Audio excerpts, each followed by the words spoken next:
पुस्तक का नाम दाम्पत्य जीवन का स्वर्ग, लेखक पंडित श्रीराम शर्मा आचार्य जी। ऑडियो 3। भोग का शमन योग से नहीं होता। भोगने से वासनाएं द्विगुणित होती हैं और अपने चुंगल से मनुष्य की मुक्ति नहीं होने देती। एक के पश्चात दूसरा प्रलोभन मनुष्य को आकर्षित करता है। अतः जितने से शरीर, मन, आत्मा की उन्नति हो उतने से ही संपर्क करना चाहिए। जीवन में फैशन परस्ती, अभक्ष पदार्थों का उपयोग, नशीली वस्तुओं का उपयोग, रुपया उधार देना या लेना, व्यर्थ के दिखावे बढ़ाने से मनुष्य उनका गुलाम बन जाता है। इनमें व्यवधान उपस्थित होने से कलह बढ़ता है। स्त्री पुरुष का दाम्पत्य संबंध आत्मयज्ञ के लिए है।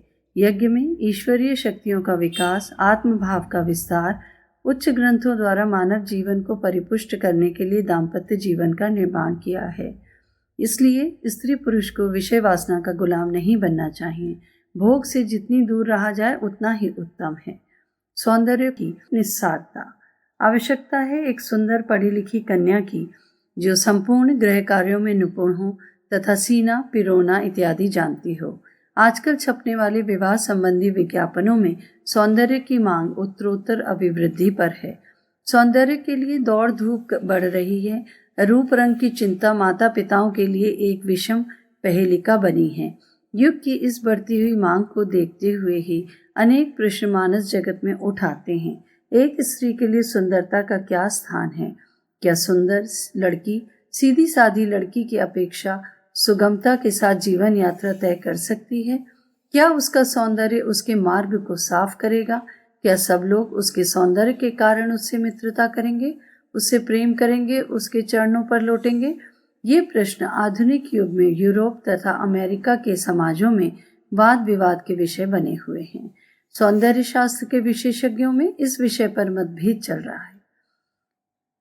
जॉर्ज बर्नार्ड शॉ से एक बार पूछा गया कि स्त्री जीवन में सौंदर्य का क्या मूल्य है, तो उन्होंने कहा था कि सुंदर से सुंदर स्त्री कुछ दिन पश्चात साधारण सी प्रतीत होने लगती है। पति के लिए सौंदर्य भी फीका सा लगने लगता है। वह रहते रहते यह विस्मृत कर देता है कि उसकी पत्नी में सौंदर्य नाम की कुछ चीज भी है या नहीं। उसके लिए वह पत्नी साधारण सी हो जाती है। यही हाल मामूली स्त्रियों का है। प्रारंभ में संभव है सौंदर्य होने के कारण वे पति प्रेम से वंचित रहें, किंतु कुछ संपर्क से अन्य स्त्री सुलभ गुणों का विस्तार होता है तथा पारस्परिक दाम्पत्य प्रेम निखर आता है। अभी हाल में ही जस्टिस इम्फ्रेज का उक्त विषय पर जो वक्तव्य प्रकाशित हुआ है उससे इंग्लैंड में खलबली मच गई है। उनका कहना है कि सौंदर्य का स्थान जीवन में अत्यंत न्यून है। जो स्त्रियां रूपवती नहीं थी, ऐसी अनेक स्त्रियों ने समाज में सफलता एवं आदर दोनों प्रचुर मात्रा में प्राप्त किए हैं। सुंदरता चाहे और सब कुछ हो, किंतु वह व्यक्तिगत सफलता के लिए आवश्यक नहीं है। इन्फ्रेज साहब का कहना है कि सौंदर्य का प्रत्येक व्यक्ति पर प्रभाव तो अवश्य पड़ता है, किंतु बुद्धि, शील, चरित्र के अन्य गुणों के बिना वह निरर्थक वस्तु है। संसार में शायद ही कभी ऐसा युग आया हो जब सौंदर्य पर आकर्षक बनने की विधियों, वस्तुओं तथा साधनों पर इतना रुपया पैसा लगा हो जितना इस युग में लग रहा है। आजकल सिनेमा ने तो और भी गजब ढाया है। स्त्रियों को सिनेमा एक्ट्रेस बनने की धुनी सवार है। घंटों सुंदरता की खोज चलती है। नए नए वस्त्रों के आविष्कार किए जाते हैं। इसका फल यह है कि आज हमारे प्रारब्ध जीवन में भयंकर असंतोष उत्पन्न हो गया है। स्त्री का स्त्रीत्व ही सबसे सुंदर है। उसका स्त्री होना, महिलोचित गुणों से संपन्न होना उसका प्रधान आभूषण है। उन देश की कार्य करने वाली महिलाओं को देखिए जो साधारण ही हैं, सुंदर नहीं, किंतु जो समाज में आश्चर्यजनक सफलता प्राप्त कर रही हैं। सब कुछ सौंदर्य पर ही निर्भर नहीं है। सौंदर्य एक उन्माद है जो मार्ग में रोड़ा अटकाता है। इसके विपरीत जिस गृह में स्नेह, प्रेम, सौहार्द, विद्या, प्रेम आदि सद्गुणों का निवास है, इसमें सौंदर्य आंधी के अतिरिक्त कुछ भी नहीं है। आज के पुरुष केवल कोरे सौंदर्य से उबने लगे हैं। उन्हें सौंदर्य के खोखलेपन का ख्याल हो उठा है। चकाचौंध करने वाली रूप कुमारी के स्थान पर गुणवती कन्या ही श्रेष्ठ है। वैवाहिक असफलता के कारण हमारे समाज में 90% विवाह केवल इस कारण असफल होते हैं कि पति या पत्नी निरंतर एक दूसरे में कोई न कोई खराबी, कमजोरी या न्यूनता निकाला करते हैं। विवाह के पश्चात कटुता का, यहाँ तक कि तलाक का प्रमुख कारण है तीखी आलोचना। निर्मम हृदय विदारक जी का टिप्पणी। पति पत्नी में जरा सी कमी पाते ही झल्ला उठता है और बिगड़ कर 2-4 उल्टी सुल्टी जली कुटी सुना देता है। उधर संभ्रांत पत्नियों तक पति की बात पर तुनक उठती हैं। अपनी स्वतंत्रता में जरा सा फर्क आते देखकर चिल्ला उठती हैं। भांति भांति के भय दिखाकर पति पर आतंक जमाना चाहती हैं। इसके कारण क्या है? कारण है मनुष्य का अहं। प्रत्येक स्त्री पुरुष बड़ी तत्परता से अहं की रक्षा करता है। वह नहीं चाहता कि कोई तनिक भी हानि उसे पहुंचाए। जरा सी भी आलोचना अहम पर बड़ा प्रभाव डालती है। कुछ व्यक्तियों का स्वभाव तो इतना ग्रहणशील होता है कि साधारण सी आलोचना का बड़ा विषैला प्रभाव उनके अंतर्मन पर पड़ता है। उनका मानसिक संस्थान एकदम विशुद्ध हो उठता है और वे विद्रोह कर बैठते हैं। अहम की रक्षा के लिए मनुष्य कुछ का कुछ करने को तत्पर रहता है।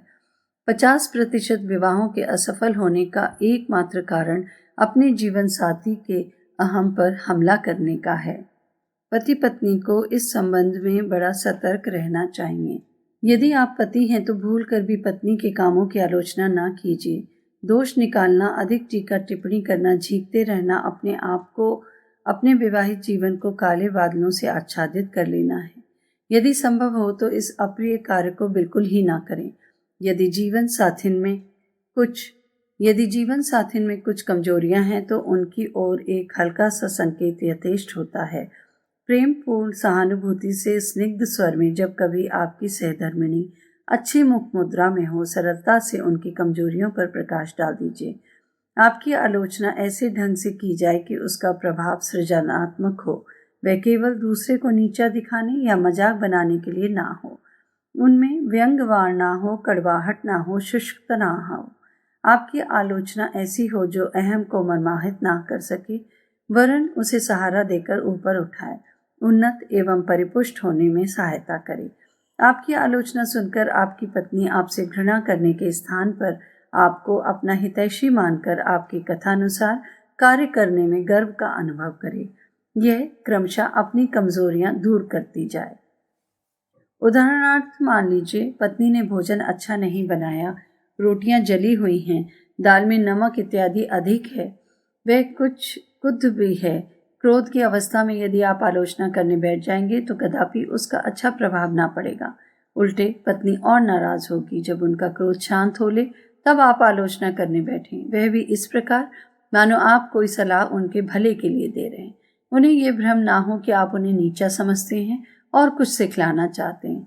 आप कहिए, आज आपका भोजन उच्च श्रेणी का नहीं बना जैसा प्राय रहता है। आज शायद कुछ और काम बीच में आ पड़ा। आप जैसा भोजन अन्यत्र दुष्प्राप्य है। सायंकाल का भोजन बहुत ही उत्तम बनेगा। व्यक्तिगत आलोचना चाहे आप किसी की करें, ये ध्यान रखिए कि कहीं वह आपके अहम पर चोट तो नहीं कर रही है। यदि आपकी आलोचना अहम पर प्रभाव डाल रही है तो इसका प्रत्यक्ष बुरा प्रभाव होगा। हो सकता है कलह बढ़ती जाए या तलाक का अवसर भी आ जाए। प्रायः स्त्रियां भावुक होती हैं और उन पर तनिक सी भी आलोचना का कटु प्रभाव हो सकता है। प्रत्येक पति का कर्तव्य है कि वे अपनी पत्नी के गर्व का, उसके अहम का रक्षक बने। प्रश्न है कि इस अहम की रक्षा क्यों कर की जाए। आप पत्नी के साधारण कार्यों की तारीफ कीजिए, बढ़ावा दीजिए और कभी कभी उसे प्रोत्साहन देने के लिए मिथ्या बात बनाइए। तारीफ करना, स्तुति के वाक्य कहना, बढ़ावा देना, चाटुकारिता, खुशामद करना, बातें बनाना स्त्री के गर्व की रक्षा के लिए वैसे ही जरूरी है जैसे जीवन के लिए श्वास प्रश्वास। यदि पति इस गर्व की रक्षा का ध्यान रखे तो समाज में फैलने वाले अनेक उपद्रव, तलाक, इधर उधर औरतों का भाग जाना, कलह इत्यादि रुक जाए। विवाह विज्ञान के एक आचार्य का मत है, सफल पति बनने के लिए स्त्री की खूबियों का ध्यान करो, उनका आदर करो, अपनी प्रसन्नता प्रकट करो और इन सब के लिए उसकी अकारण प्रशंसा भी करो। यह समझकर चुप रह जाने की भूल ना करनी चाहिए कि यह तो उसका कर्तव्य ही है। अपने कपड़ों और वेश पर सदा ध्यान रखो। स्त्री यदि अपने सौंदर्य की चिंता करती है, अगर तुम्हारी प्रसन्नता के लिए, उसकी वृद्धि के लिए वह निरंतर चेष्टा करती है, तो इसका यह अर्थ है कि सौंदर्य का मूल समझती है और दूसरे को भी साफ सुथरे देखना पसंद करती है। पति पत्नी को प्रत्येक समय एक दूसरे के सामने सिर झुका देने का आदी होना चाहिए। यदि पति पत्नी एक दूसरे के मनोभावों को ना कुचलें और उनका समुचित आदर करें तो कोई भी विवाह असफल ना हो। अपनी पत्नी से शिष्ट व्यवहार। अपनी पत्नी से भी सभ्यता का व्यवहार ही रखिए। जो पुरुष कभी कभी उन पर हाथ उठा बैठते हैं, अपनी समझ कर तिरस्कार करते हैं, उनकी बेइज्जती करते रहते हैं, वे अशील हैं। गुप्त मन में उनकी स्त्रियां उन्हें दुष्ट राक्षस तुल्य समझती हैं। ऐसा प्रसंग ही मत आने दीजिए कि नारी को मारने पीटने का प्रसंग आए। उसे अपने आचार व्यवहार, प्रेम भरे संबोधन से संपूर्ण संतुष्ट रखिए।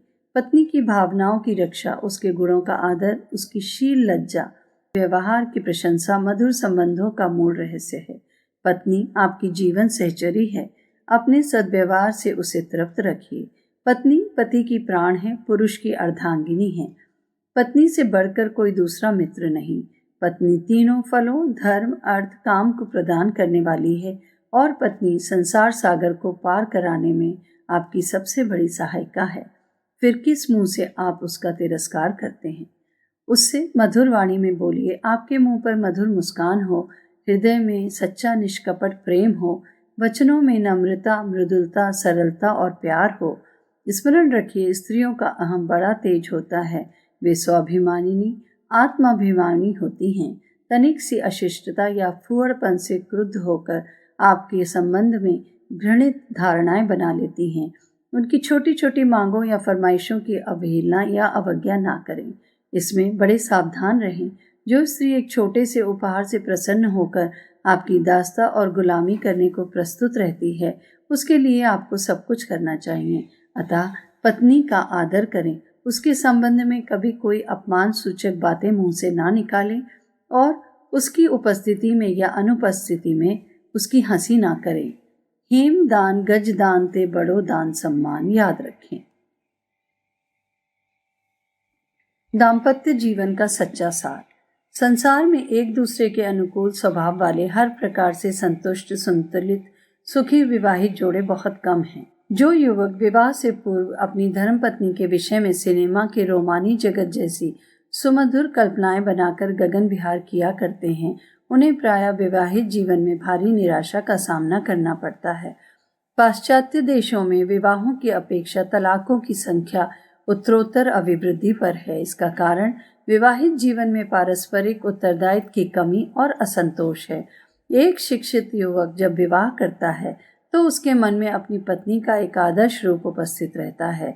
वह उसे पुष्प सी कोमल, चंद्रमा सी सुंदर, विद्या बुद्धि में चतुर, संगीत नृत्य विद्याओं में निपुण, हर प्रकार से सरल, साधु, मीठे स्वभाव की कल्पना करता है। वह सिनेमा के चलचित्रों में कार्य करने वाली नर्तकियों को देखते देखते एक ऐसा आदर्श मन में बना लेता है जो कभी पूर्ण नहीं हो पाता। वह बड़ी बड़ी आशाएं, सपनों के महल, कपोल कल्पनाएं, रोमांस, मनोरंजन की आशाएं लेकर वैवाहिक जीवन में प्रविष्ट होता है। मनोविज्ञान का यह अटूट नियम है कि दूर से स्त्री को पुरुष तथा पुरुष को स्त्री आकर्षक प्रतीत होती है। विवाह के कुछ मास एक प्रकार के उन्माद में व्यतीत होते हैं। तत्पश्चात उसका मन उबने लगता है। पुरुष स्वभाव से नवीनता का उपासक है। समीप रहने वाली वस्तु उसे पुरानी, नीरस, आकर्षण विहीन और फीकी सी प्रतीत होने लगती है। यही दाम्पत्य जीवन के असंतोष का कारण है, जिसकी वजह से तलाक जैसी अप्रिय बातें होती हैं। इसी वृत्ति से संघर्ष कर उस पर विजय प्राप्त करने की आवश्यकता है। विवाह से पूर्व स्त्री को पुरुष तथा पुरुष को स्त्री को देख लेने, परखने, उसके विषय में दूसरों से सलाह लेने, यदि संभव हो सके तो परीक्षा करने, हर प्रकार की सतर्कता, दूरदर्शिता बरतने की गुंजाइश है। वर वधू को चाहिए कि झूठी शर्म त्याग कर एक दूसरे के गुण, कर्म, स्वभाव का ज्ञान प्राप्त करें। सम स्वभाव के विवाहित जोड़े प्रसन्न रहते हैं। यदि स्वभाव एक जैसा ना हो तो दूसरे साथी को उसका संतुलन करना होता है। एक सी रुचि के दो व्यक्ति जीवन में सरलता से जी सकते हैं। एक शिक्षित तथा दूसरा अशिक्षित होने से अनेक बार दृष्टिकोण में विभिन्नता तथा कटुता उत्पन्न होकर दाम्पत्य माधुर्य को नष्ट कर देता है। अतएव वर वधू को प्रारंभ में अति सावधानी एवं सतर्कता बरतने की आवश्यकता है।